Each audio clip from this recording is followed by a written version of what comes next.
فلا أقسم بمواقع النجوم وإنه لقسم لو تعلمون عظيم إنه لقرآن كريم في كتاب مكنون لا يمسه إلا المطهرون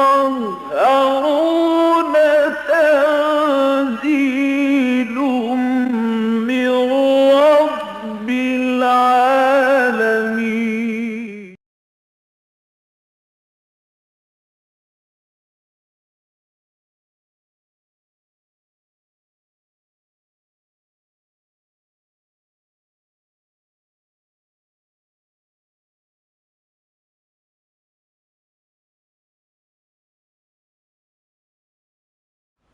أعوذ بالله من الشيطان الرجيم. بسم الله الرحمن الرحيم. والبدن جعلناها لكم من شعائر الله لكم فيها خير فاذكروا اسم الله عليها صواف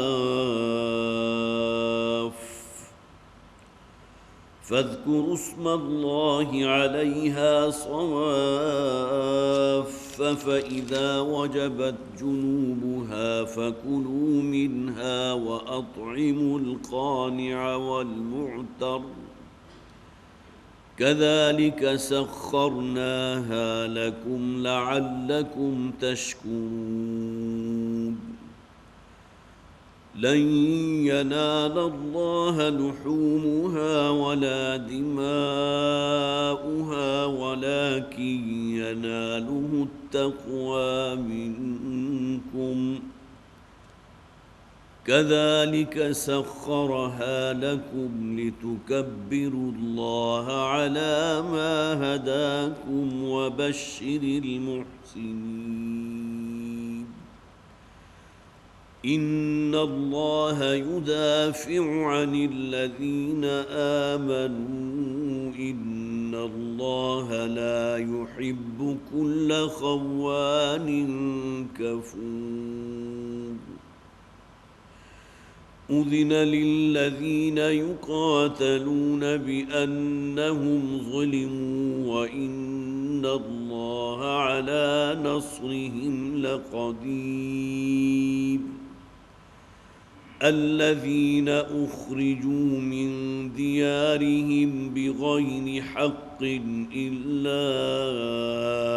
أن يقولوا ربنا الله ولولا دفع الله الناس بعضهم ببعض لهدمت صوامع وبيع وصلوات ومساجد يذكر فيها اسم الله كثيرا ولينصرن الله من ينصره إن الله لقوي عزيز. الذين إن مكناهم في الأرض أقاموا الصلاة وآتوا الزكاة وأمروا بالمعروف ونهوا عن المنكر ولله عاقبة الأمور. صدق الله العظيم. رب اشرح لي صدري ويسر لي أمري واحلل عقدة من لساني يفقهوا قولي. اللهم ألهمنا رشدنا وأعذنا من شرور أنفسنا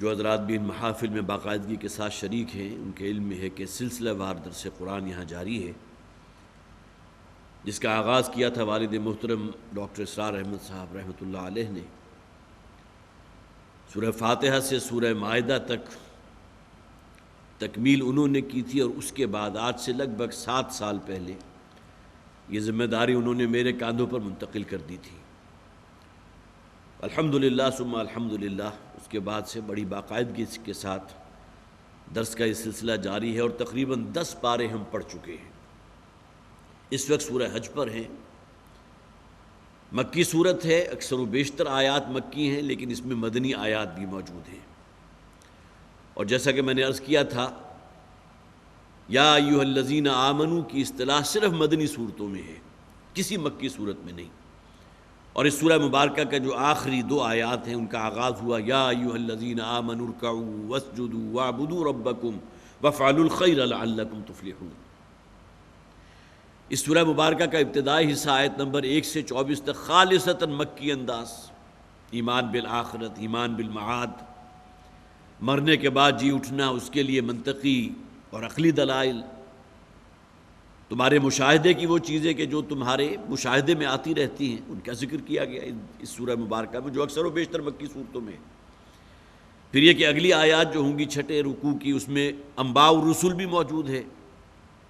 جو صرف موضوع ہے مکی صورتوں کا، کہ اللہ تعالیٰ نے جن اقوام کی طرف اپنے رسولوں کو بھیجا تھا اور قوم نے انکار کر دیا، تو اللہ تعالیٰ نے شدید ترین عذاب میں ان کو مبتلا کیا، جنہیں ایام اللہ کہا جاتا ہے، اللہ کے وہ دن کہ جن میں قومیں جو ہے وہ منسیہ کر دی گئی، نیست و نابود کر دی گئیں۔ تو مکی اور مدنی دونوں قسم کی آیات کا مجموعہ ہے۔ اور بعض حضرات کی رائے یہ ہے کہ اس سورہ مبارکہ میں وہ آیت بھی موجود ہے کہ جو اثناء سفر ہجرت میں نازل ہوئی حضور پر صلی اللہ علیہ وسلم، گویا کہ زمانہ نزول کے اعتبار سے نہ مکی ہے نہ مدنی ہے، جبکہ نبی اکرم صلی اللہ علیہ وسلم ہجرت مدینہ کے لیے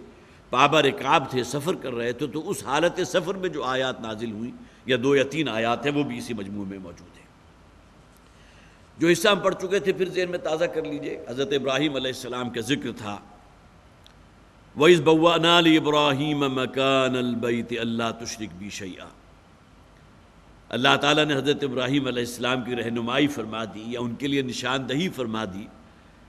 کعبۃ اللہ، بیت اللہ کی جگہ کی، مکان البیت،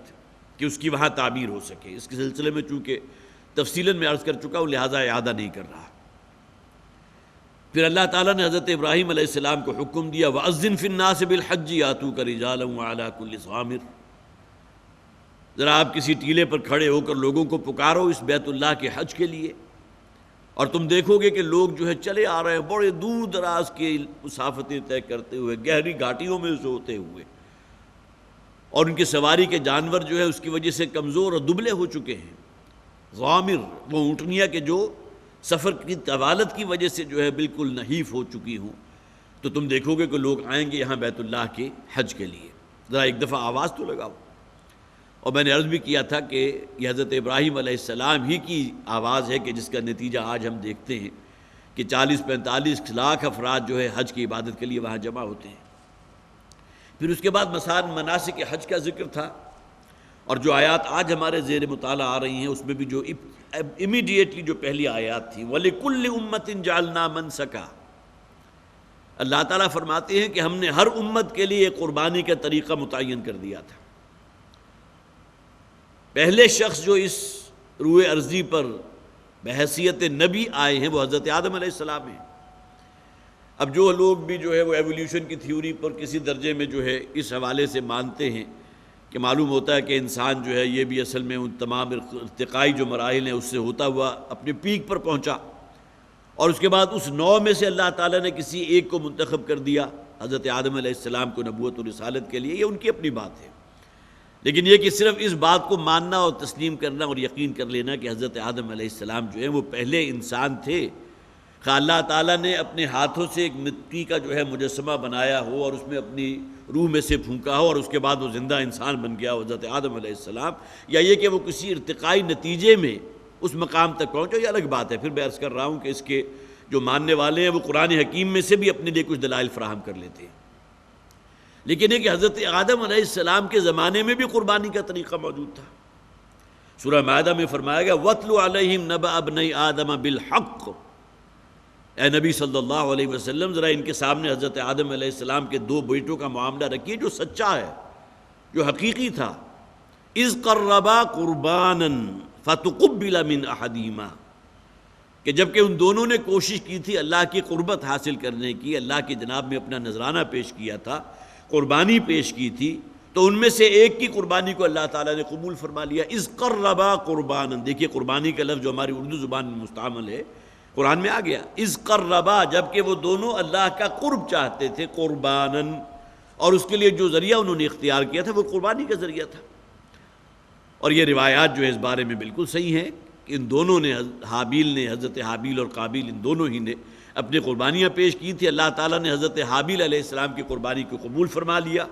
آسمان سے ایک آگ نازل ہوئی ہے اور اس نے گویا کہ اس قربانی کو اچک لیا یا بھسم کر لیا، اور یہ علامت تھی اس بات کی، یہ مظہر تھی اس بات کی کہ اللہ تعالیٰ نے اس قربانی کو قبول فرما لیا۔ قرآن میں ذکر موجود ہے۔ تو وَلِكُلِّ أُمَّةٍ جَعَلْنَا مَنْسَكًا، اللہ تعالیٰ فرماتے ہیں کہ ہر امت کے لیے ہم نے ایک متعین طریقہ جو ہے قربانی کا، اس کو معاملہ جو ہے متعین کر دیا تھا۔ لِيَذْكُرُوا اسْمَ اللَّهِ عَلَىٰ مَا رَزَقَهُم مِّن بَهِيمَةِ الْأَنْعَامِ، اور ظاہر ہے یہ جسے نسک کہا جاتا ہے، قُلْ إِنَّ صَلَاتِي وَنُسُكِي وَمَحْيَايَ وَمَمَاتِي لِلَّهِ رَبِّ الْعَالَمِينَ، یہ قرآن حکیم کی آیت ہے نا، کہہ دیجئے کہ میری نماز، إِنَّ صَلَاتِي وَنُسُكِي، اور میری قربانی، وَمَمَاتِي وَمَحْيَايَ، میرا زندہ رہنا اور میری موت، ہر شے اللہ کے اختیار میں، اللہ ہی کے لیے ہے۔ تو کہ قربانی کا کیا معاملہ، لِيَذْكُرُوا اسْمَ اللَّهِ عَلَىٰ مَا رَزَقَهُم مِّن بَهِيمَةِ الْأَنْعَامِ، اور اس کا طریقہ ہمیشہ سے جو متعین رہا ہے کہ اللہ تعالیٰ نے جو چوپائے اتارے ہیں تمہاری خدمت کے لیے، تمہارے گوشت کی ضرورت پورا کرنے کے لیے، تمہیں دودھ فراہم کرنے کے لیے، اور کیسے کیسے منفعتیں تم اس سے حاصل کرتے ہو، ان میں سے کسی کو اللہ کے نام پر قربان کر دو، اللہ کا نام لو، یہ اللہ کی جناب میں گویا کہ بہت بڑا ایک ذریعہ ہے اللہ کا قرب حاصل کرنے کا۔ اس لیے کہ جس شخص کا بھی وہ جانور ہے یا وہ مویشی میں سے کوئی شے اگر اس کے پاس ہے تو یقیناً وہ اللہ تعالیٰ ہی کی دی ہوئی ہے، بہی معنی کہ جو رزق حلال اسے میسر تھا اس میں سے اللہ تعالیٰ کو رستے میں قربان کرنے کے لیے اس نے اس مویشی کو یا اس قربانی کے جانور کو حاصل کیا تھا۔ وَالْبُدْنَ جَعَلْنَاهَا لَكُم مِّن شَعَائِرِ اللَّهِ، اب آئیے اس آیت کی طرف جو ہماری زیر مطالعہ تھی، اور وہ بڑے جانور جو گویا کہ اپنی جسامت کے اعتبار سے کئی گنا بڑے ہوتے ہیں، حضرت امام شافعی رحمۃ اللہ علیہ نے یہاں مراد لیا ہے صرف اونٹ، وہ گویا کہ بدنہ جو ہے وہ صرف اونٹ کو قرار دیتے ہیں، اور اونٹ کے ضمن میں اس کے بارے میں کوئی اختلاف نہیں کہ اس میں قربانی کے 7 حصے لگائے جا سکتے ہیں، لیکن بقیہ ائمہ کے نزدیک جو ہے وہ تمام، جس میں گائے بھی آ گئی، بیل بھی آ گئی، بھینس آ گیا، بھینسا آ گیا، جو چیزیں انسان کے لیے بطور مویشی جو استعمال کرتا ہے، خواہ اس سے جو ہے کوئی کام لیتا ہے، اس سے دودھ حاصل کرتا ہے، اس کا گوشت استعمال کرتا ہے، اس کی کھالوں کو استعمال کرتا ہے، یا یہ کہ اونٹ کو بار برداری کے لیے بھی استعمال کیا جاتا تھا۔ یہاں بھی ایک نکتہ بیان کیا تھا ایک مفسر نے، بڑی اچھی بات تھی کہ اہل عرب کے نزدیک تمام مویشیوں میں سب سے زیادہ قیمتی جو تھا وہ اونٹ تھا، اور ظاہر ہے کہ جو قبائلی زندگی ہے، جو خانہ بدوشوں کی زندگی ہے، جس میں انہیں اپنا تمام گھریلو سامان جو ہے کسی جانور کی پشت پر لاد کر اسے آگے روانہ کرنا ہے، آج یہاں ہے کل کہیں اور چلے گئے، تو ان کے لیے تو اونٹ جو ہے گویا کہ کی رول تھا ان کی زندگی میں، لہذا جو فرمایا گیا لن تنالوا البر حتى تنفقوا مما تحبون، تم نیکی کے کمال تک پہنچ نہیں سکتے جب تک کہ خرچ نہ کرو وہ شے جو تمہیں انتہائی محبوب ہے۔ تو اہل عرب کے نزدیک تمام مویشیوں میں سب سے زیادہ محبوب اونٹ تھا، لہذا قرآن حکیم میں جو ذکر کیا گیا وَالْبُدْنَ جَعَلْنَاهَا لَكُمْ، اللہ تعالیٰ فرماتے ہیں وہ قربانی کے قوی الجثہ جو جانور ہیں، جو اونٹ ہیں کہ جو ہم نے تمہارے لیے بنائے، من شعائر، اللہ کے شعائر میں سے ہے۔ ظاہر ہے کہ اس حوالے سے بھی اللہ تعالیٰ اسے اپنی نشانیوں میں سے قرار دیتا ہے۔ افلا ينظرون الى الابل كيف خلقت والى السماء كيف رفعت والى الجبال كيف نصبت والى الارض كيف سطحت، اس میں سب سے پہلا ذکر کیا گیا اونٹ کا، کیا یہ اونٹ کی خلقت پر غور نہیں کرتے کہ اللہ تعالیٰ نے کیسے اسے بنایا، کیسے حالات کے بالکل سازگار جو اسے جسم فراہم کیا ہے، بڑے چوڑے چوڑے جو ہے گدیلے کی طرح کے اس کے قدم ہیں جو ریت میں دھستے نہیں ہیں، پھر یہ کہ اپنے معدے کے اندر وہ کتنا کچھ جو ہے پانی کا ذخیرہ کر لیتا ہے، سٹور کر لیتا ہے، ہفتوں نہیں بلکہ عشروں وہ چلتے ہیں، بلکہ جو مسافر ہے اسے اگر کہیں ضرورت ہوتی تھی اور وہ پانی کی وجہ سے مرا جا رہا ہوتا تھا تو ان کا طریقہ تھا اہل عرب کا کہ کوئی ڈنڈا یا کوئی شے جو ہے وہ اونٹ کے حلق میں لگاتے تھے اور جو پانی اس کا سٹور ہوتا تھا وہ اپنے منہ سے اگل دیتا تھا، اور اہل عرب جو ہے اس کو پی لیا کرتے تھے، گویا کہ ان کی اپنی جان تو بچ گئی۔ اسی طرح بہت سی روایات آپ نے سنی ہوں گی اہل عرب کے بارے میں کہ ہم کے جو اونٹوں کا پیشاب پینے والی قوم ہے۔ تو یہ تمام چیزیں جب انسان کو جو ہے بالکل حالت اضطرار میں ہو، اپنی جان کے لالے پڑ رہے ہیں، تو اس کے لیے تمام چیزیں گویا کہ حیات نو کی جو ہے ایک نوید ہوتی ہے۔ تو اب فلا ينظرون الى الابل كيف خلقت، تو اونٹ کی تخلیق پر تو غور کرو۔ اسی میں انسان جو اتنا جو ہے حیران رہ جائے گا کہ اللہ تعالیٰ نے کس طرح اسے حالات کے بالکل موافق اور سازگار کر کے بنایا۔ تو فرمایا وَالْبُدْنَ جَعَلْنَاهَا لَكُم مِّن شَعَائِرِ اللَّهِ، یہ اللہ تعالیٰ کے شعائر میں سے ہے۔ شعائر وہ شے کہ جو اللہ کا شعور پیدا کریں۔ تو شعور اس اعتبار سے بھی کہ اللہ کی نشانیوں میں سے ایک نشانی ہے، جس طرح چاند ہے، ستارے ہیں، تمہاری زمین ہے، آسمان ہے۔ افلا ينظرون الى الابل كيف خلقت، سب سے پہلے اونٹ کا ذکر کیا گیا۔ والى السماء كيف رفعت، ذرا آسمان کی بلندیوں پر غور کرو، کیسے ہم نے اس کو بغیر عمد ترونها، ایک ایسا چھت ہے صاحبان ہے جس کا کوئی پلر آپ کو نظر نہیں آ رہا۔ دنیا میں کوئی چھت ایسی نہیں ہے کہ جس کا کوئی ستون نہ ہو۔ یہ آسمان بغیر عمد ترونها، آسمان وہ چھت ہے کہ جس کا کوئی ستون نہیں ہے۔ وَإِلَى الْأَرْضِ كَيْفَ سُطِحَتْ، اسی طرح زمین کو دیکھو کس طرح اللہ نے تمہارے لیے ہموار کر دیا ہے، تمہارے لیے موافق بنا دیا ہے۔ تمہیں اپنی تمام ضرورت کی چیزیں یہاں سے حاصل ہو رہی ہیں، سبزیاں ہیں، غلہ ہے، اجناس ہے، پھل ہے، میوے ہیں، اور اس کے ساتھ ساتھ جو ہے تمہارا جو حیوانات اور مویشیوں کا جو تم گوشت حاصل کرتے ہو، ان کی پرورش بھی اسی زمین کی پیداوار سے ہو رہی ہے۔ وَإِلَى الْأَرْضِ كَيْفَ سُطِحَتْ، اب یہ تمام چیزیں اللہ تعالیٰ کی نشانیوں میں سے، لیکن یہاں شاعر کا لفظ جو ہے اللہ کا شعور پیدا کرنے والی چیزیں۔ لکم فیہا خیر، جس میں تمہارے لیے یقیناً خیر ہے۔ فاذکروا اسم اللہ علیہا صواف، تو اللہ کا ذکر کیا کرو ان جانوروں پر، ان بدنا، ان اونٹوں کے اوپر، یا وہ جو بھی قربانی کیے جائیں اللہ کے رستے میں، علیہا صواف، جنہیں قطار کے اندر جو ہے صفے باندھ کر کھڑا کیا گیا ہو۔ فاذا وجبت جنوبها، اور جب وہ اپنے پہلو کے بل ٹک جائیں۔ دیکھیے یہاں خاص طور پر چونکہ اونٹ کا ذکر ہو رہا ہے، اور میں نے عرض کیا تھا کہ اونٹ کی قربانی اس طرح نہیں ہوتی جس طرح آپ کسی گائے یا بیل کی قربانی کرتے ہیں، اسے پچھاڑ دیتے ہیں، زمین پر لٹا دیتے ہیں۔ اس کی تو گردن چھوٹی ہوتی ہے، لیکن اونٹ کی گردن اس قدر طویل ہے، اور پھر یہ کہ اس کی گردن کے اندر جو پاور ہے آپ اس کا تصور نہیں کر سکتے۔ کوئی شخص اس کے اوپر بیٹھ جائے تو شاید ایک ہی پلٹے کے اندر جو ہے اسے ہوا میں اچھال دے۔ تو اونٹ کی قربانی اس طرح نہیں ہوتی، بلکہ اونٹ کے لیے انہیں کھڑا کیا جاتا ہے، اس کا دایاں بایاں گھٹنا جو ہے وہ باندھ دیا جاتا ہے فولڈ کر کے۔ اب وہ 3 ٹانگوں پر کھڑا ہے، ہل نہیں سکتا، اور اس کے بعد ایک برچھا یا کوئی نیزہ یا تلوار جو ہے اس کے گردن کے بالکل نچلے حصے کے اوپر اسے مارا جاتا تھا، جس کی وجہ سے جو مین آرٹریز ہیں کہ جو اس کے دل کے خون کو دماغ تک پہنچا رہی ہیں، اس لیے کہ دماغ اگر کام کرنا چھوڑ دے تو انسان بے سدھ ہو جائے گا۔ یہی معاملہ ہوتا ہے کہ خون کا فوارہ جس طرح چھوٹتا ہے، اور پھر وہ سارا خون جو دماغ تک پہنچنا چاہیے تھا وہاں تک نہیں پہنچتا ہے، تو آہستہ آہستہ اس کے اوپر غنودگی طاری ہوتی ہے۔ یہ اس کے لیے جسے آپ کہہ سکتے ہیں کم سے کم تکلیف والا معاملہ ہے، جس میں صرف خون نکل گیا، اور خون کے نکلنے کی وجہ سے غنودگی، اور پھر اس کے بعد بے ہوشی، اور اس کے بعد پھر جو ہے اس کا جو ہے وہ معاملہ ختم ہو گیا، اللہ کی حضور قربان ہو گیا۔ یہ معاملہ اونٹ کا ہوا ہوتا۔ حضرت جابر ابن عبداللہ رضی اللہ تعالیٰ عنہ کی وہ حدیث میں نے پہلے بھی آپ کو سنائی تھی کہ حضور نے قربانی کی تھی 100 اونٹوں کی، جن میں سے 63 وہ تھے جو نبی اکرم صلی اللہ علیہ وسلم نے اپنے دست مبارک سے نحر کیے تھے۔ فَإِذَا وَجَبَتْ جُنُوبُهَا، اور ظاہر ہے کہ یہاں کوئی شے کھڑی ہوگی تو وہ اپنے پہلو کے بل ٹکے گی نا، تو یہ آیت بھی اس بات کی غمازی کر رہی ہے۔ اور ایک حدیث یہ بھی ہے کہ حضور نے ایک شخص کو دیکھا کہ وہ لٹا کر اونٹ کو ذبح کرنا چاہتا تھا۔ اب کیا حضور اس سے تھا، لیکن یہ کہ حضور اس پر غصے ہوئے اور آپ نے کہا کہ اس جانور کو اس طرح ذبح نہیں کرتے، اسے نحر کرتے ہیں، اور اسے کھڑا کر کے جو طریقہ میں نے آپ کو بتایا اس طریقے سے جو ہے اس کو نحر کیا جائے۔ فَإِذَا وَجَبَتْ جُنُوبُهَا، اور جب وہ اپنے پہلوؤں کے بل ٹک جائیں، گویا کہ وہی بات کہ کھڑے کھڑے جو ہے جب اتنی ان کے اندر جو ہے وہ کمزوری پیدا ہوگی کہ وہ گر جائیں گے، اور اس کے یہاں بھی مراد یہ بھی لیا گیا کہ جب وہ بالکل ٹھنڈے پڑ جائیں، اس لیے کہ یہ حدیث موجود ہے مسلم شریف میں، ترمذی میں، ابو داؤد میں، کہ کوئی شخص اگر زندہ جانور کا گوشت جو ہے اس کے جسم سے الگ کرتا ہے تو وہ حرام ہے۔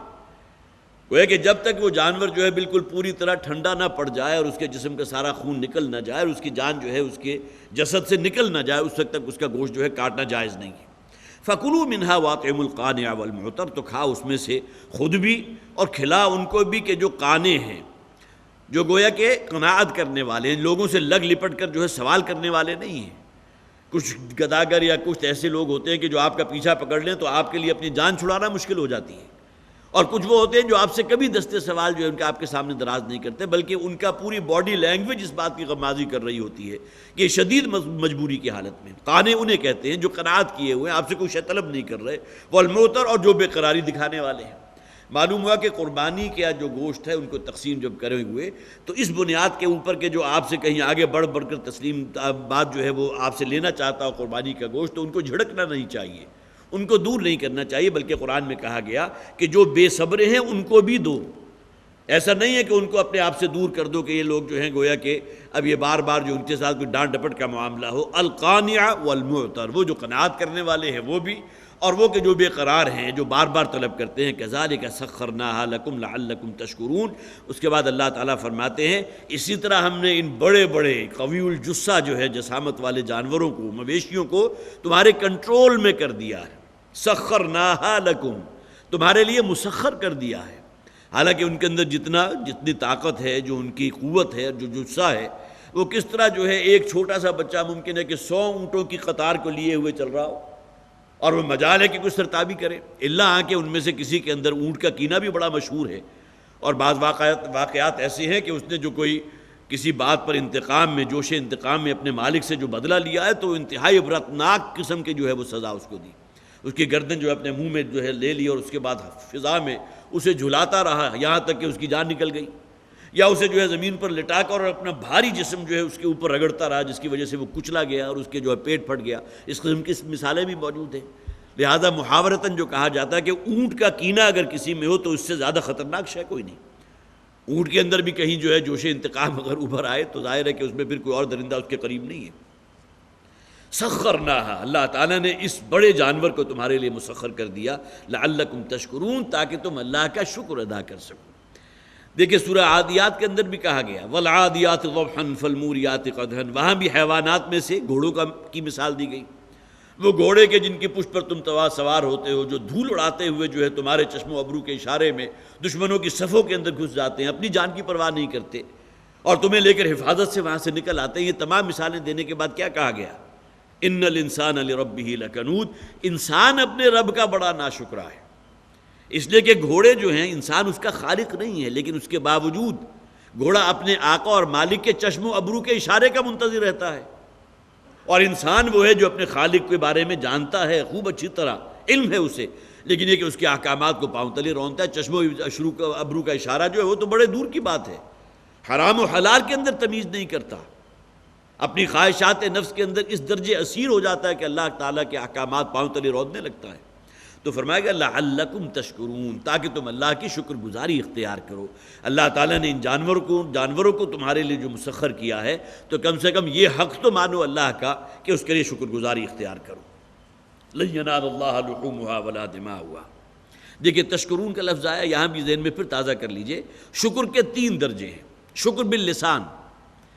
کہ جس شخص نے بھی آپ کے ساتھ کوئی احسان کا معاملہ کیا ہے، آپ کے ساتھ جو ہے اچھا سلوک کیا ہے، آپ کی خبرگیری کی ہے، تو کم سے کم زبان کے ذریعے تو اس کا شکریہ ادا کریں، یہ کم سے کم درجہ ہے۔ حیوانات کو اللہ تعالیٰ نے زبان نہیں دی کہ جس کی بنیاد پر وہ شکریہ ادا کر سکے، جزاک اللہ کہہ سکے، یہ شکرن کے الفاظ اس کی زبان پہ جاری ہو سکے، لیکن وہ اپنے پوری باڈی لینگویج سے اظہار کریں گے اس بات کا کہ وہ آپ کے شکر گزار ہیں۔ کسی پیاسے کتے کو، پیاسی بلی کو ذرا آپ دودھ ڈال کر دیکھیے، اور پھر جس طرح وہ آپ کے ساتھ لپٹے گا اور جو ہے اپنی جس سے آپ کا یہ وفاداری اور محبت کے جو ہے جس طرح اس کے لیے ناچے گا، آپ اس کا اندازہ نہیں کر سکتے۔ تو انسان کم سے کم یہ تو اللہ تعالیٰ نے اسے قدرت دی ہے نا کہ زبان کو استعمال کرے۔ شکر باللسان، شکر بالقلب، اور پھر یہ کہ دل کی گہرائی سے جس شخص نے بھی آپ کے ساتھ کوئی احسان کا معاملہ کیا، آپ کے ساتھ خیر کا معاملہ کیا ہے، دل کی گہرائیوں سے آپ کے اندر اعتراف ہونا چاہیے کہ واقعتاً وہ میرا محسن ہے، اور دل میں یہ بھی خیال ہونا چاہیے کہ کوئی موقع اللہ تعالیٰ دے کہ میں اس کے اس احسان کا بدلہ چکا سکوں، یہ انسانیت ہے نا۔ اور اس کے بعد ہے شکر بالجوارح۔ اب گویا کہ یہاں شکر آپ اس کا ادا کر رہے ہیں اپنے اعضاء و جوارح کے ذریعے۔ کسی نے آپ کو فرض کیجئے کہ قرض کے بوجھ تلے جو ہے آپ دبے ہوئے تھے، گردن تک اس دلدل میں گھسے ہوئے تھے، اور بڑی لمسم اس نے مدد کیا، آپ کو اس قرض کے بوجھ سے نکال دیا، تو آپ کا پورا جو وجود ہے اس کے سامنے تشکر بن جائے گا۔ یہاں اپنے خالق کو رکھ کر دیکھ لیے، سبحان اللہ کے الفاظ، الحمدللہ کے الفاظ، اللہ اکبر کے الفاظ، اور اسی طرح سبحان اللہ و بحمدہ سبحان اللہ العظیم، یہ تمام الفاظ جو آپ کو ملتے ہیں شکر باللسان ہے، اور پھر یہی شکر کے جذبات دل کی گہرائی سے انسان کے اندر سے جب نکلیں گے تو ظاہر ہے کہ اس کی وجہ سے انسان کے اعضاء و جوارح اپنے رب کے سامنے جھک جائیں گے۔ اسے کہیں گے سراپا تشکر بن جانا اپنے رب کے لیے، اپنے رب کے سامنے، کذالک سخرناھا لکم لعلکم تشکرون۔ اسی طرح اللہ تعالیٰ فرماتے ہیں کہ ہم نے ان جانوروں کو تمہارے لیے مسخر کر دیا ہے، تمہارے کنٹرول میں دے دیا ہے، تاکہ تم اللہ کے شکر گزار بندے بن سکو۔ لن ینال اللہ لحومھا ولا دماؤھا ولکن ینالہ التقوی منکم، نہیں پہنچتا اللہ تعالیٰ تک نہ ان جانوروں کا گوشت اور نہ خون، وَلَٰكِن يَنَالُهُ التَّقْوَىٰ مِنْكُمْ، ہاں اگر کوئی تقویٰ ہے، تقویٰ کی روح موجود ہے، روح تقویٰ اگر موجود ہے تو اللہ تک رسائی حاصل کر لے گی۔ اب ہمارے دین میں جو عبادات کا نظام ہے اس میں اس حکمت کو سامنے رکھیے۔ ایک تو ہر عبادت کا ظاہر ہے، روزہ ہے آپ صبح سے شام تک بھوکے پیاسے رہے، نماز ہے آپ پاک صاف ہو کر قبلہ رو ہو کر کھڑے ہوئے نماز ادا کر رہے ہیں، اس کے تمام اراکین جو ہیں وہ تعدیل کے ساتھ، اگر رکوع کریں تو اس طرح نہ اٹھ جائیں کہ ابھی پوری طرح جھکے بھی نہیں تھے کہ سیدھے ہو گئے، اسی طرح سجدہ اگر کر رہے ہیں تو ایسا سجدہ نہ کریں کہ ابھی پیشانی زمین پر ٹکی تھی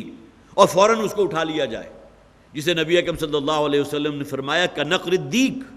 جس طرح مرغا جو ہے وہ ٹھونگے مارتا ہے، اگر سجدہ اس طرح کرو کہ ابھی جا کر پیشانی ٹکی اور فوراً اٹھا لیا تو یہ تو اسی طرح جس طرح کوئی مرغا ٹھونگے مار رہا ہو۔ تو نماز کو ان کے تمام جو بھی اس کے ارکان ہیں اس کو انتہائی تعدیل کے ساتھ ادا کرنا، یہ تمام چیزیں گویا کہ ان میں سے جو ہمیں اختیار کرنی چاہیے۔ اسی طرح قربانی کا ذکر ہو رہا ہے، بڑا قیمتی جانور آپ نے اللہ کے راستے میں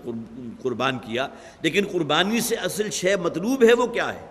وہ ہے تقوی، وَلَٰكِن يَنَالُهُ التَّقْوَىٰ مِنْكُمْ، خلوص اور اخلاص، کہ میں صرف اس حیوان کو اللہ کے راستے میں قربان نہیں کر رہا بلکہ میں خود اللہ کے لیے ہوں، ان صلاتی و نسکی و محیای و مماتی للہ رب العالمین، اور میری آرزویں اور میری تمنائیں جو ہیں وہ اللہ کے راستے میں قربان ہیں، اللہ کے دین کے لیے، اللہ کے لیے، اللہ کی تابعداری میں اور فرما برداری میں اپنے آپ کو دینے کے لیے، خواہشات نفس کی قربانی دینا، یہ تمام اگر تصورات انسان کے ذہن کے اندر موجود ہوں گے تو اسے آپ روح تقویٰ کہیں گے۔ لن ینال اللہ لحومھا ولا دماؤھا ولکن ینالہ التقویٰ منکم، اللہ تک جو ہے تمہاری قربانی کی نہ گوشت پہنچتے ہیں نہ خون پہنچتا ہے، ہاں تقویٰ اگر اللہ کے ساتھ محبت ہے، خلوص ہے اللہ کے لیے وفاداری کا جذبہ ہے، اللہ کے لیے، اللہ کے رسول کے لیے، اللہ کے دین کے لیے، تو یقیناً یہ وہ شے ہے کہ جو رسائی اللہ تک حاصل کر لے گی۔ کذالک سخرھا لکم لتکبروا اللہ علی ما ھداکم، اور پھر ذکر ہو رہا ہے انہی چیزوں کا، اللہ تعالیٰ فرما رہے ہیں کہ وہ قربانی کے جانور کے جو ہم نے تمہارے لیے مسخر کر دیے، کس لیے؟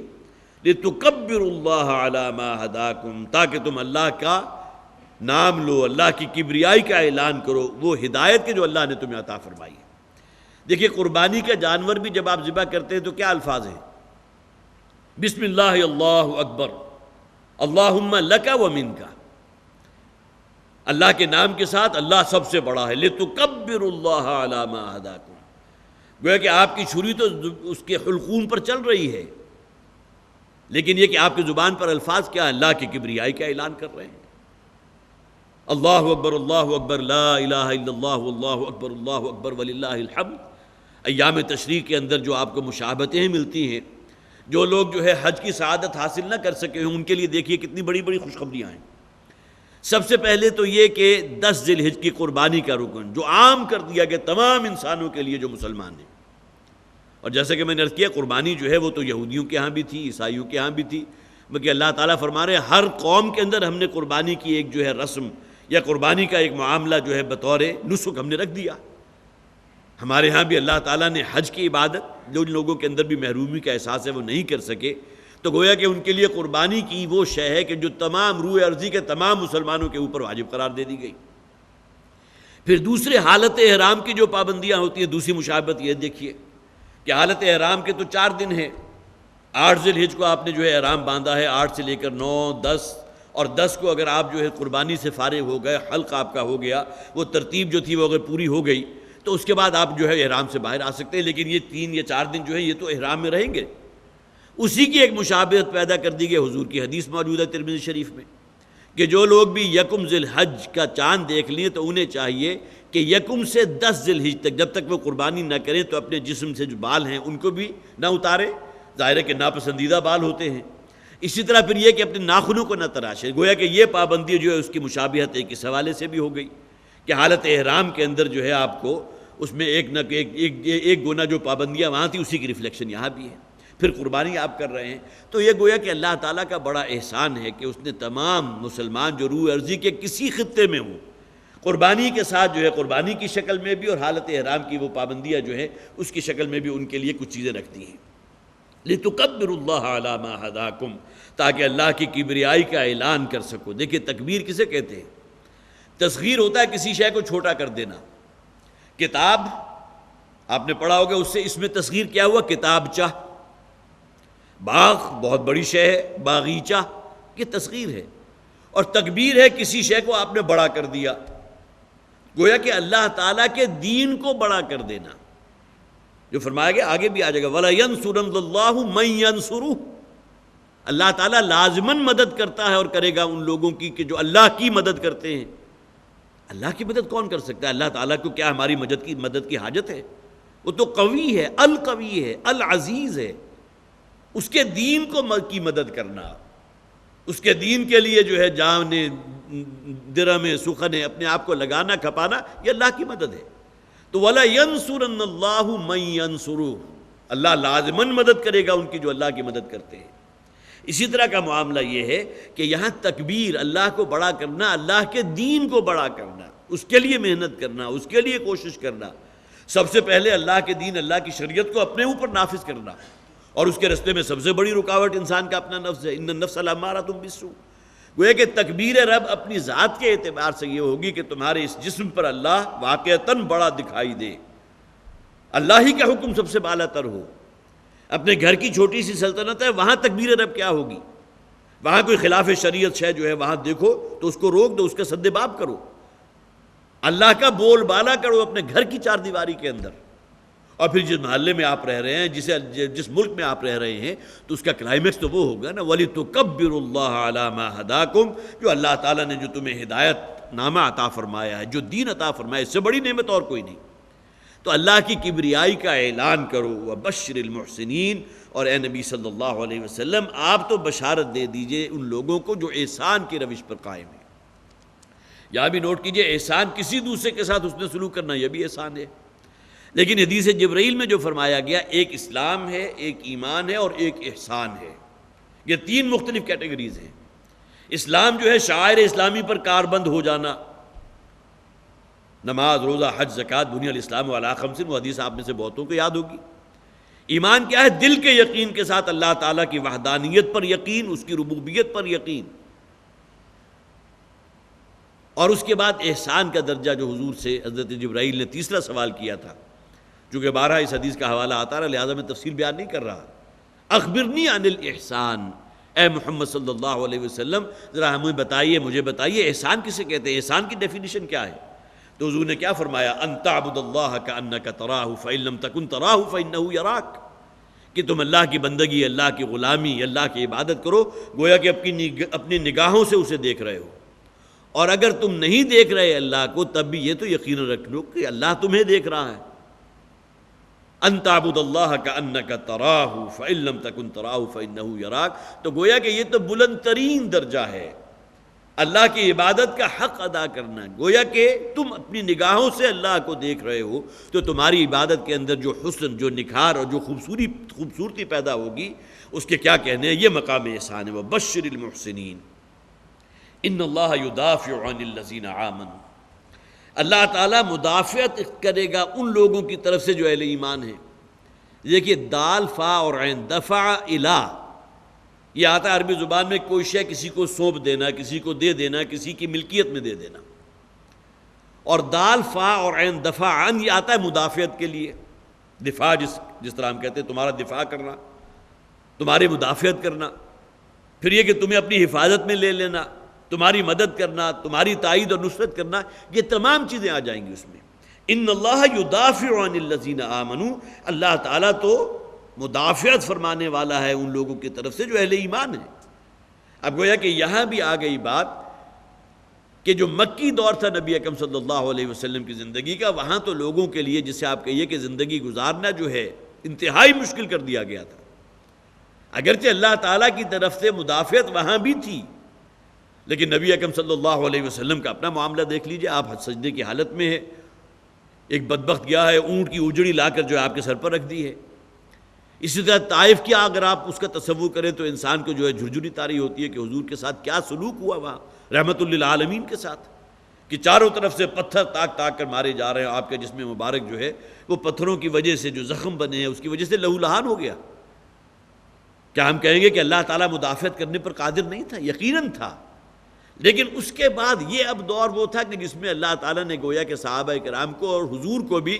ان کے حوالے کیا ہوا تھا، جیسے چاہو ان کو آزما کر دیکھ لو، کہیں کوئی کھوٹ ہو، کہیں کوئی معاملہ جو ہے ایسا ہو جس کی وجہ سے کوئی شخص واپس پلٹ جائے اپنے دین کی طرف، کوئی ایک مثال بھی ایسی موجود نہیں۔ لیکن اس کے بعد پھر حفاظت خصوصی حضور کو فراہم ہوئی۔ جب حضور نے سفر ہجرت اختیار کیا ہے تو غار ثور میں 3 دن پوشیدہ رہے، وہاں کیسی حفاظت اللہ نے فراہم کی کہ مکڑی نے جو ہے وہ جالا بھی بن دیا، ایک کبوتری گویا کہ وہاں جو ہے سالوں سے کوئی گھونسلہ موجود تھا، جہاں کوئی کبوتر اور کبوتری کا جوڑا رہتے تھے وہاں انڈے موجود اور کبوتری وہاں بیٹھی ہوئی، یہ حفاظت خصوصی تھی۔ اسی طرح جب سراقہ ابن مالک نے تعاقب کیا حضور کا صلی اللہ علیہ وسلم تو 3 مرتبہ اس کے گھوڑے کے جو ہے وہ اگلے پاؤں جو ہے زمین میں دھس گئے، ریت کے اندر گہرے اتر گئے، وہ آگے بڑھ ہی نہیں سکا۔ یہ حفاظت خصوصی جو ہے اللہ تعالیٰ کی طرف سے حاصل رہی ہے اور مسلمانوں کو بھی حاصل رہی ہے، اور پھر یہ کہ نبی اکرم صلی اللہ علیہ وسلم کی ذات کے تو کیا کہنے، لیکن مکی دور کا اگر آپ تقابل کریں گے تو وہاں تو معلوم ہوتا تھا کہ مسلمانوں کو کفار کے حوالے کر دیا کہ جیسے چاہو انہیں ٹھوک بجا کر دیکھ لو کہ کہیں کوئی کھوٹ تو نہیں ہے ایمان میں۔ تو ان اللہ یدافع عن الذین آمنوا، اللہ تعالیٰ مدافعت فرمانے والا ہے، مدافعت کرتا بھی رہا ہے، اور آئندہ غزوہ بدر کے موقع پر کیسی مدافعت کی اللہ نے، 313 کے جن کے پاس گنتی کی 3 یا 5 تلواریں تھیں، اور مقابلے میں 1000 کا لشکر کیل کاٹے سے لیس، چند ہی ساعتوں کے اندر اللہ تعالیٰ نے فتح عطا فرما دی۔ بعض روایات ایسی بھی ہیں کہ صحابی کہتے ہیں کہ میں اپنی تلوار لے کر جو ہے ایک مشرک کے پیچھے دوڑا کہ میں اس کا سر قلم کروں، تو میں نے دیکھا کہ ابھی میری تلوار جو ہے اٹھی بھی نہیں تھی کہ اور اس مشرک کا سر جو ہے اس کے جسم سے جدا کر دور جا پڑا۔ اب یہ کہاں سے وہ تلوار آئی تھی؟ وہ اللہ تعالیٰ کی طرف سے غیبی مدد تھی،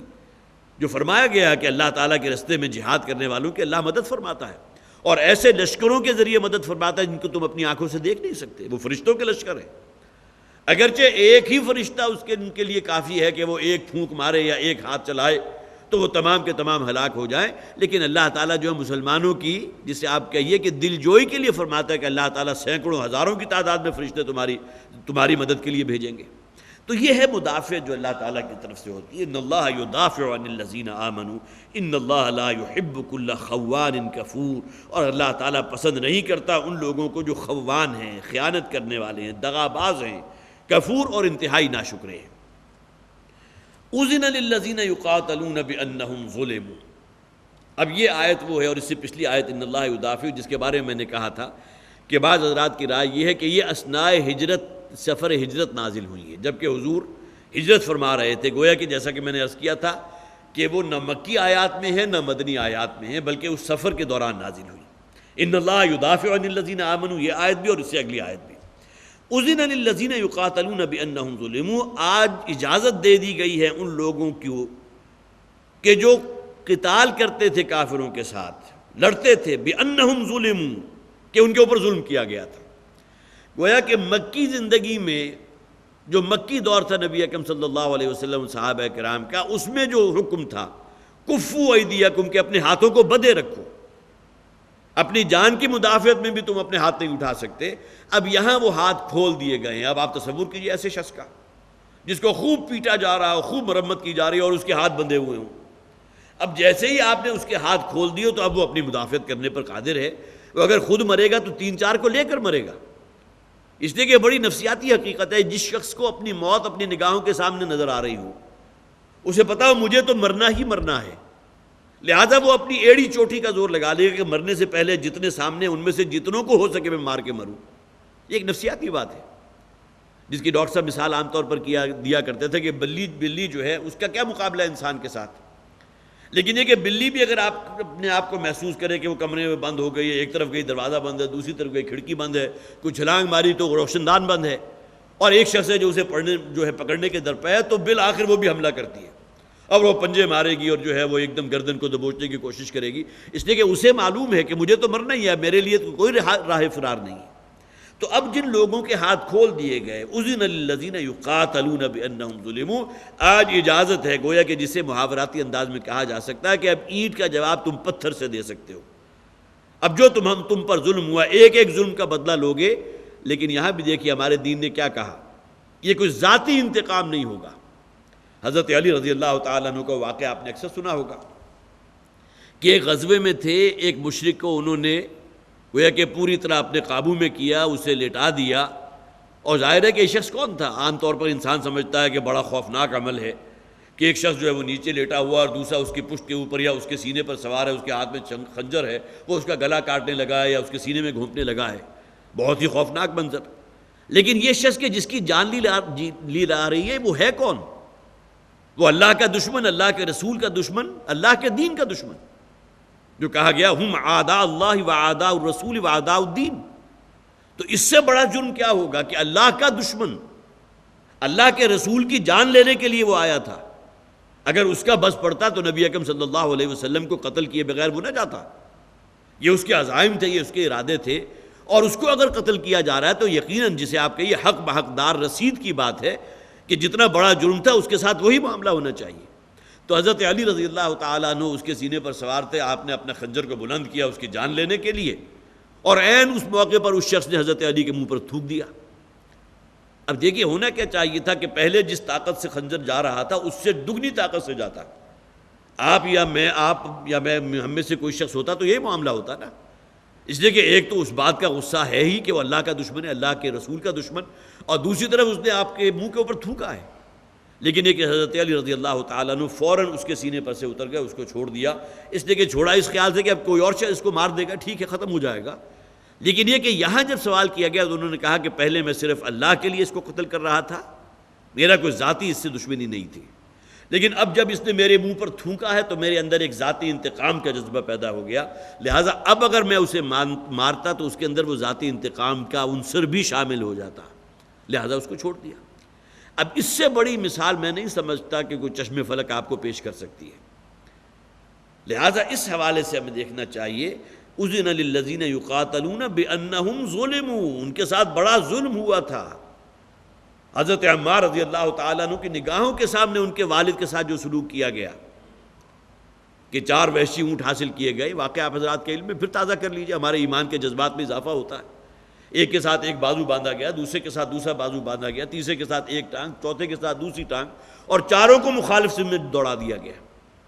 تو حضرت یاسر رضی اللہ تعالیٰ عنہ کے جسم کے جو حال ہوا ہوگا آپ اس کا تصور کریں تو آپ کو جھرجھری آئے گی۔ جسم 4 حصوں میں تقسیم ہو گیا، اور یہ حصے وہ نہیں تھے کہ جس طرح آپ کسی تیز نشتر سے جو ہے 4 حصوں میں تقسیم کر دیتے ہیں، بلکہ اس دباؤ کی وجہ سے جس طرح ہوا ہوگا آپ اس کا تصور نہیں کر سکتے۔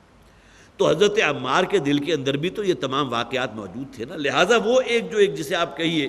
کہ حساس رگ جو تھی اس کو بھی چھیڑا گیا، بِأَنَّهُمْ ظُلِمُوا۔ آج ہاتھ جو کھولے جا رہے ہیں ان لوگوں کے کہ جن کے ساتھ بڑا ظلم ہوتا رہا، جن کی نگاہوں کے سامنے ان کے والدین کو جو ہے ہلاک کر دیا گیا، بے حرمتی کی گئی۔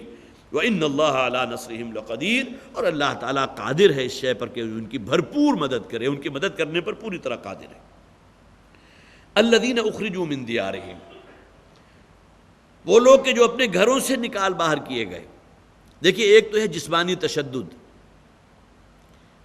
بہت سی ایسی طبائع ہوتی ہیں کہ جنہیں اپنا مسکن یا اپنا گھر جو اس کے ساتھ خصوصی محبت ہوتی ہے۔ جب یہ تقسیم کا بٹوارا ہوا تھا 1947 کا، پاکستان وجود میں آیا، تو اس وقت بہت سے لوگ صرف اس بنیاد پر شہید کیے گئے تھے کہ وہ اپنے اس مکان کو چھوڑنے کو تیار نہیں تھے، اس لیے کہ وہاں ان کے آباء و اجداد تھے، اسی سرزمین میں ان کے آباء و اجداد کی قبریں ہیں، جو ایک روحانی تعلق انسان کا اس سرزمین کے ساتھ ہو جاتا ہے جہاں اس کی پیدائش ہوئی، جہاں اس کا بچپنا بیتا ہے۔ لہذا کسی شخص کے لیے بہت بڑا امتحان ہے کہ انہیں اس کے گھر سے باہر نکال دیا جائے، وہ اپنی جان تک قربان کر دے گا، لیکن یہ کہ اپنے اس مسکن کو چھوڑنے کو تیار نہیں ہوتا۔ اس طرح بہت سی مثالیں ہوں گی، بلکہ مجھے یاد آیا میرے اپنے جو بڑے ماموں تھے، چونکہ ان کا بچپن بھی اور ان کی جوانی بھی تمام وہیں ساہیوال میں گزری تھی، پھر وہ ریٹائر بھی ہوئے۔ اس کے بعد ان کی اولاد میں سے ایک صاحب میرے ماموں زاد تھے، وہ آ کر یہاں شفٹ ہو گئے لاہور۔ اب بڑی کوشش کی کہ کسی طرح اپنی جو ہے والد اور والدہ کو یہاں لاہور لے آئیں، وہ آنے کو تیار نہیں تھے۔ اس لیے کہ ان کی وہ جو بچپن کی بیٹھکیں تھیں، ان کے لوگ جو ہیں وہ ابھی تک موجود تھے، وہی گلیاں ہیں، وہی گھر ہے، اور اس گھر کے ساتھ ایک روحانی یا جو محبت کا تعلق تھا اس کو چھوڑنے کو تیار نہیں تھے۔ بہرحال بڑی کوشش کر کے جو ہے وہ ان کو بالآخر لے آئے، کسی طرح مجبور کر کے، اس لیے کہ ہمارے تمام جو بھی اعزاء و اقارب ساہیوال میں رہتے تھے، منٹگومری میں رہتے تھے، وہ یہاں سے ہجرت کر کے آ گئے تھے اکثر و بیشتر۔ وہ آ تو گئے لیکن دل وہیں اٹکا ہوا تھا، لہٰذا ہفتے یا عشرے کے بعد ان کی شدید خواہش ہوتی ہے کہ واپس جائیں وہیں اسی گھر کے اندر۔ اس گھر کو انہوں نے سیل نہیں کیا تھا اس وقت تک، اور وہاں جائیں اور وہاں ان لوگوں کے ساتھ جو ہے بیٹھیں، جن کے ساتھ ان کا بچپن اور ان کی جوانی گزری، اور اس گھر کے اندر جو ایک ٹھنڈک اور روحانی مسرت محسوس کرتے تھے۔ لیکن بالآخر یہی ہوا کہ بالآخر مجبور کر کے اپنے اس بیٹے کو بھی جو انہیں لے کر آیا تھا زبردستی یہاں لاہور، اس کو واپس پھر ساہیوال لے گئے۔ تو یہ ایک تعلق ہوتا ہے انسان کا اس سرزمین کے ساتھ کہ جہاں اس کا بچپن یا اس کی نوجوانی، جوانی، اور پھر یہ کہ انہی حالات میں وہ پھر ادھیڑ پن بھی جو ہے، پھر بڑھاپے کی عمر بھی، اور بالکل بوڑھے ہو جائیں انہی علاقوں کے ساتھ۔ تو الذین اخرجوا من دیارہم، وہ لوگ کہ جو زبردستی نکال دیے گئے اپنے گھروں کے ساتھ، وہ گھر کے جن کے ساتھ ان کا بڑا محبت کا معاملہ تھا، بڑا پیار تھا ان گھروں سے، بغیر حق، نا حق۔ یہاں خاص طور پر روایات موجود ہیں، بہت سی ایسی مثالیں، حضرت ام سلمہ اور حضرت ابو سلمہ رضی اللہ تعالی عنہ دونوں حضور پر ایمان لے آئے، اچھے خاصے متمول خاندان سے ان کا تعلق تھا، اللہ تعالیٰ نے اولاد بھی عطا فرمائی تھی، ایک شیر خوار بچی تھی۔ جب ہجرت کا حکم آیا، حضور بھی ہجرت فرما کر تشریف لے گئے، تو اب یہ لوگ بھی نکلے۔ تو ابو سلمہ جو شوہر تھے ان کو روک لیا، ام سلمہ کے جو خاندان والوں تھے، بنو مغیرہ سے تھے وہ، انہوں نے روک لیا کہ اس کو کہاں لے کے جا رہے ہو، یہ تو ہمارے خاندان سے ہے تمہاری بیوی، یہ ہماری ملک ہے، ٹھیک ہے جب تک تم یہاں ہو، اس گھر میں ہو تو تمہاری ملکیت میں ہے، لیکن یہ تو ہماری ملک ہے، ہمارے خاندان سے، اس کو نہیں لے کر جا سکتے۔ اب انہوں نے اپنے وہ چھوٹے شیرخوار جو بچی تھی اس کو گود میں لیا، اور وہ ہجرت کے لیے نکلے گئے، تو اس بچی کو بھی اس سے چھین لیا گیا۔ اب یہ گویا کہ کسی باپ کے لیے کہ وہ وہاں سے ہجرت کر رہا ہے اور اپنا چھوٹا سا خاندان جو ہے جس میں اس کی بیوی اور اس کی ایک شیرخوار بچی ہے، اس کو بھی نہیں لے جا سکا، تو صرف یہ نہیں کہ انہیں گھروں سے نکالا گیا بلکہ ان تمام چیزوں سے محروم کر دیا گیا کہ جن کے ساتھ ان کی محبتیں تھیں۔ تو حضرت ابو سلمہ رضی اللہ تعالیٰ عنہ پہنچے ہیں ہجرت کر کے، تو اپنی بیوی کو بھی وہیں چھوڑ گئے اور اپنے اس بچی کو بھی، اس لیے کہ خاندان والے اتنے اسٹرانگ تھے، اور ظاہر ہے کہ اس وقت تک نبی اکرم صلی اللہ علیہ وسلم پر ایمان لانے والوں کی جو ہے پوزیشن اتنی زیادہ قوی تو نہیں تھی، اتنی زیادہ مضبوط تو نہیں تھی، اکثریت انہی لوگوں کی تھی جو وہاں کے رہنے والے تھے، وہی مشرک تھے، لہذا انہوں نے زبردستی کی، اور حضرت ام سلمہ کے جو حضرت ابو سلمہ رضی اللہ تعالیٰ عنہ کی زوجہ تھی ان کو بھی روک لیا اور ان کی بچی کو بھی روک لیا۔ الذین اخرجوا من دیارہم بغیر الحق الا ان یقولوا ربنا اللہ، کہ وہ لوگ کہ جو اپنے گھروں سے نکال باہر کیے گئے نا حق، بغیر حق،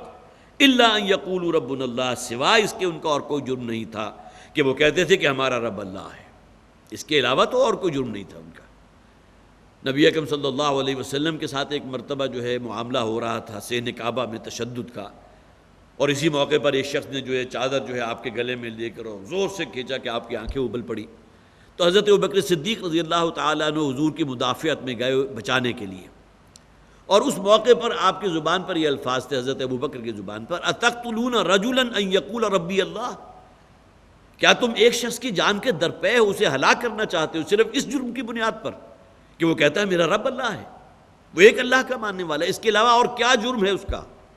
تمہاری آنکھوں کا تارا بھی ہے، الصادق بھی ہے، الامین بھی ہے، معاملات میں انتہائی صاف ستھرا ہے، تجارت میں وہ دیانت داری کی اور راست بازی کی وہ مثالیں قائم کی کہ جو آج تک کبھی کسی نے قائم نہیں کی، اور اس کی جان کے درپے ہو گئے، اس کا جرم ہے کیا؟ الا ان یقولوا ربنا اللہ، جو یہاں فرمایا گیا سوائے اس کا اور کوئی ان کا جرم نہیں ہے کہ وہ کہتے ہیں کہ ہمارا رب اللہ ہے، ہم ایک اللہ کے ماننے والے ہیں۔ وَلَوْلَا دَفْعُ اللَّهِ النَّاسَ بَعْضَهُمْ بِبَعْضٍ لَهُدِّمَتْ صَوَامِعُ۔ اب یہاں اللہ تعالیٰ اپنی خاص سنت کا ذکر فرما رہا ہے، اللہ تعالیٰ اگر لوگوں میں سے بعض کو بعض کے ذریعے دفع نہ کرتا رہتا، وَلَوْلَا دَفْعُ اللَّهِ النَّاسَ بَعْضُهُمْ بِبَعْضٍ، دور کر دینا، مٹا دینا، ختم کر دینا، دفع کر دینا، اللہ تعالیٰ اگر کچھ لوگوں کو دوسرے لوگوں کے ذریعے یہاں سے مسلسل جو ہے یہ نکاسی کا معاملہ نہ کرتا رہتا، ان سرکشوں کو اور باغیوں کو جو ہے یہاں سے دفع نہ کرتا، ان کو ہلاک اور منسیہ نہ کرتا، لَهُدِّمَتْ صَوَامِعُ وَبِيَعُ وَصَلَوَاتُ وَمَسَاجِدُ يَذْكُرُ فِيهَا اسْمُ اللَّهِ كَثِيرًا۔ اس کا نتیجہ کیا نکلتا کہ شیطان کو، جسے آپ کہیں ان کنٹرولڈ قسم کا جو ہے وہ اختیار حاصل ہو جاتا، جس کے نتیجے میں کوئی اللہ کو ماننے والا یہاں زندہ نہ چھوڑا جاتا،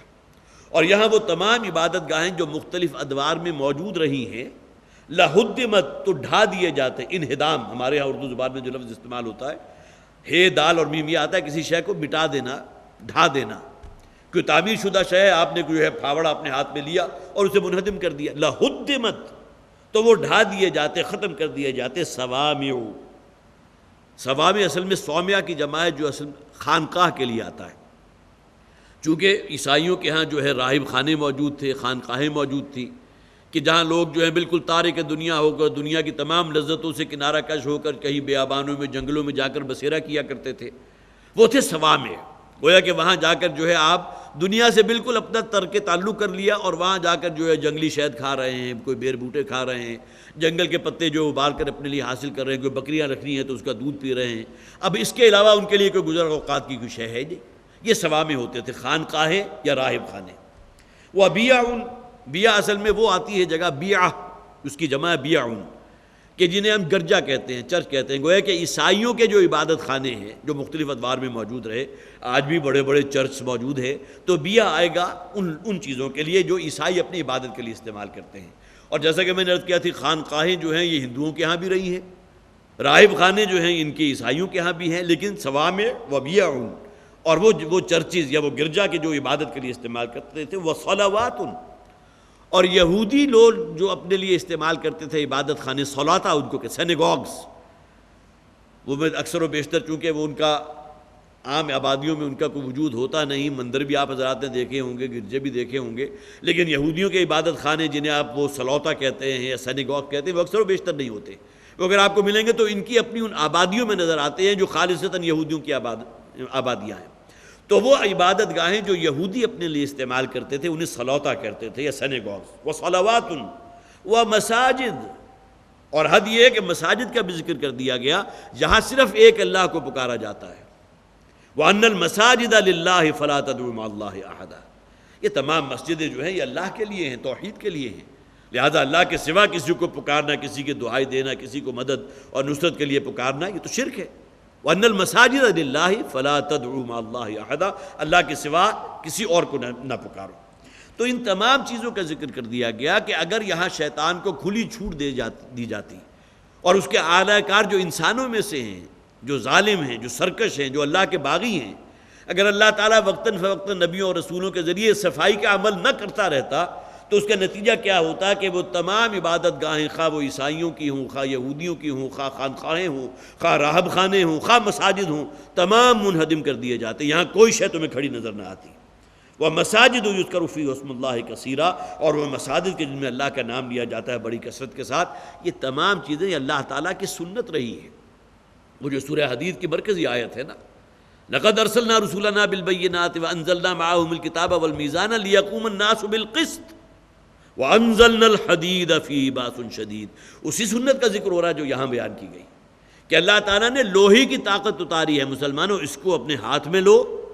اور ان اللہ کے باغیوں سرکشوں کا قلع کما کر دو، ان کی سرکوبی کرو، انہیں کچل کر رکھ دو۔ لوہے کی طاقت کو ہاتھ میں لینا، یہ اللہ تعالیٰ ذریعہ بناتا ہے ان لوگوں کو کہ جو اللہ تعالیٰ مختلف نبیوں اور رسولوں کی امتوں میں پیدا کرتے ہیں جو حق کے علمبردار بنے۔ تو فرمایا گیا وَلَوْلَا دَفْعُ اللَّهِ النَّاسَ بَعْضَهُمْ بِبَعْضٍ، اور اللہ تعالیٰ اگر نہ دفع کرتا رہتا، نہ ختم کرتا رہتا لوگوں میں سے بعض کو بعض کے ذریعے، تو تم کیا دیکھتے؟ لَهُدِّمَتْ صَوَامِعُ وَبِيَعٌ وَصَلَوَاتٌ وَمَسَاجِدُ يُذْكَرُ فِيهَا اسْمُ اللَّهِ كَثِيرًا، تو ڈھا دیے جاتے وہ تمام جو ہے خانقاہیں بھی اور جو راہب خانے ہیں وہ بھی، اور گرجا اور چرچ بھی، اور سینیگوگز بھی، اور صلوتا بھی، اور مساجد بھی جن میں اللہ کا نام لیا جاتا تھا۔ وَلَيَنْصُرَنَّ اللَّهُ مَن يَنْصُرُهُ،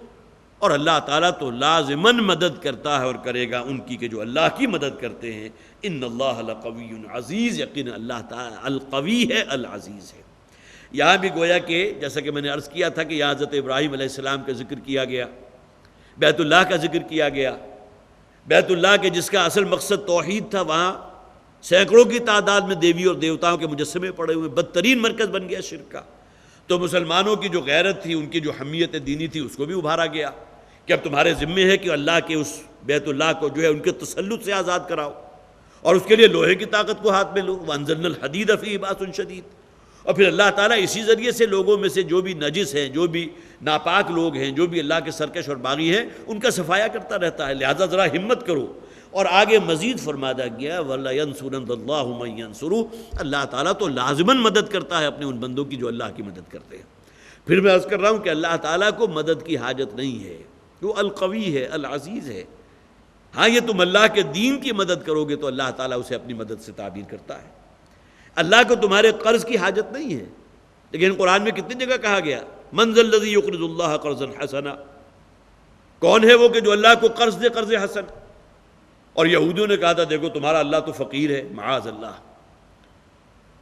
آخر فقیر ہی ہوگا نا جو دوسروں سے کہے گا مجھے کچھ روپیہ پیسہ دو، تو اللہ تعالیٰ کہتا ہے کہ مجھے قرض دو، تو کیا معنی ہے کہ اللہ کے پاس کچھ نہیں، اللہ فقیر ہے، معاذ اللہ۔ قرآن میں موجود ہے ان اللہ فقیر ونحن اغنیاء، یہ ان کا قول جو ہے سنکتب ما یقولون، الفاظ ایسے ہیں کہ ہم لکھ رہے ہیں ان کی اس بات کو، یہ جسارت، اتنی بڑی بات کہ اللہ کو کہہ رہے ہیں کہ اللہ فقیر ہے۔ اللہ تعالیٰ نے کتنے مقامات پر کیا مَنْ ذَا الَّذِي يُقْرِضُ اللَّهَ قَرْضًا حَسَنًا، کون ہے جو اللہ کو قرض حسن دے۔ یہاں اللہ کو قرض حسن دینے سے مراد کیا ہے؟ اللہ کے دین کو غالب کرنے کے لیے جو روپیہ پیسہ لگاؤ گے اللہ تعالیٰ اسے اپنے ذمہ قرض سے تعبیر کرتا ہے، اور یہاں جو ریوارڈ ملے گا تو صرف دگنا یا چوگنا یا 5 گنا یا 10 گنا نہیں، بلکہ 700 گنا تک، جس کی مثال دی گئی سورہ بقرہ میں۔ جس طرح تم ایک گندم کا بیج بوتے ہو، ایک بیج ہے، اس میں جو ننا سا پودا نکلے گا اس میں سے 7 بالیاں ہیں، ہر بالی میں 100 بیج ہیں، تو گویا کہ ایک بالی کے ذریعے آپ نے 7 ملٹیپلائڈ بائی 100 700 بیج حاصل کیے۔ تو آگے بھی فرمایا کہ اللہ تعالیٰ کے خزانے اس سے بھی زیادہ وسیع ہیں۔ تو اللہ کو قرض دینے کے بعد یہ نہ سمجھو کہ تمہیں جو اس کا ریوارڈ ملے گا وہ کہیں تمہاری گنتی میں آ سکے گا۔ کسی بندہ مومن کے یہ الفاظ جو ہے نبی اکرم صلی اللہ علیہ وسلم نے اپنی ایک حدیث مبارکہ میں فرمایا تھا کہ ایک بندہ جب اللہ کے ہاں پہنچے گا اور اللہ کے عنایات اور اللہ کا فضل اور اس رحمت کو دیکھے گا تو وہ کہے گا پروردگار میں تو اس قابل نہیں تھا، تو اللہ تعالیٰ فرمائے گا تمہاری نیکیوں کو ہم پالتے رہے ہیں، وہی 100 گنا 700 گنا اس سے بھی زیادہ جو ثواب اللہ تعالیٰ عطا فرمائے گا۔ تو فرمایا گیا وَلَيَنْصُرَنَّ اللَّهُ مَن يَنْصُرُهُ، اللہ تعالیٰ لازماً مدد کرتا ہے ان لوگوں کی کہ جو اللہ کے دین کی مدد کرتے ہیں۔ ان اللہ لقوی عزیز، یقین اللہ تعالیٰ القوی ہے۔ یہاں بھی گویا کہ اس تصور کی نفی کر دی گئی کہ اللہ تعالیٰ کے پاس کچھ نہیں ہے اس لیے وہ تم سے مانگ رہا ہے، یا اللہ تعالیٰ خود اپنی مدد کرنے پر قادر نہیں ہے اس لیے تمہیں کہتا ہے کہ اللہ کی مدد کرو۔ ان اللہ لقوی عزیز، اللہ تعالیٰ انتہائی قوی ہے، بڑی قوت والا ہے، بڑا زور آور ہے، اور عزیز ہے، بڑا زبردست ہے۔ اللہ تعالیٰ ہمیں قرآن حکیم کو سمجھنے کی اور اس پر عمل کرنے کی توفیق عطا فرمائے۔ ہمارا وقت چونکہ ختم ہو چکا ہے، اگرچہ آج کا جو میرا نصاب تھا اس میں اگلی آیت بھی باقی تھی، لیکن انشاءاللہ وہ اگلی مرتبہ ہمارے زیر مطالعہ آئے گی۔ بارک اللہ لی ولکم فی القرآن العظیم ونفعنی وإیاکم بالآیات والذکر الحکیم۔